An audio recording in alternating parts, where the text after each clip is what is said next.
ఈమె ఆ అమ్మాయి చీర పైటను తీసి రే రాము నా కూరలని నీకు ఇష్టం వచ్చినట్టు చేసుకో అని చెబుతుంది. వెంటనే ఆ అమ్మాయి చీర పైటను వేసుకుని మీరు ఏం మాట్లాడుతున్నారు అత్తగారు, పని వాడి ముందు చీర పైటను తీసి అతనితో నన్ను పడుకోమని ఎందుకు చెబుతున్నావు అని అంటుంది. అందుకు ఆమె అతను పనివాడైతే ఏమి అతనిలో చాలా మ్యాటర్ ఉంది అని చెబుతుంది. ఈ అమ్మాయి నువ్వు ఇంత నిజంగా ఎలా మాట్లాడుతున్నావు అని అంటూ రాము నువ్వు ఇంటికి వెళ్ళు అని చెబుతుంది.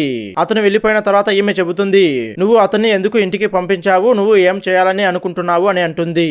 ఆ అమ్మాయి నేను అలాంటి దాన్ని కాదు అత్తయ్య, నేను నా భర్తని తప్ప ఎవరిని తప్పుగా ఊహించుకోలేదు అని చెబుతుంది. అందుకు ఆమె చెబుతుంది నువ్వు ఎలాంటి దానివో నాకు బాగా తెలుసు, నువ్వు నా కొడుకుని ఆఫీస్ కి పంపించి ఆ తర్వాత నువ్వు ఎదురింటి రోషన్ దగ్గరికి వెళ్తున్నావు, నేను నిన్ను 4-5 రోజుల నుంచి గమనిస్తూనే ఉన్నాను, ఇప్పుడు చెప్పు ప్రతిరోజు నువ్వు రోషన్ దగ్గరికి ఎందుకు వెళ్తున్నావు అని అడుగుతుంది. అందుకు ఈ అమ్మాయి అతని దగ్గరికి నేను ఎందుకు వెళ్తున్నానో చూపిస్తాను పద అని చెప్పి ఆమెను అతని దగ్గరికి తీసుకుని వెళ్తుంది. ఆ తర్వాత ఏం జరిగిందో తెలుసుకోవాలి అంటే పార్ట్ 2 అని కామెంట్ చేయండి. అలాగే ఈ వీడియోకు ఒక లైక్ చేయండి. Thank you friends.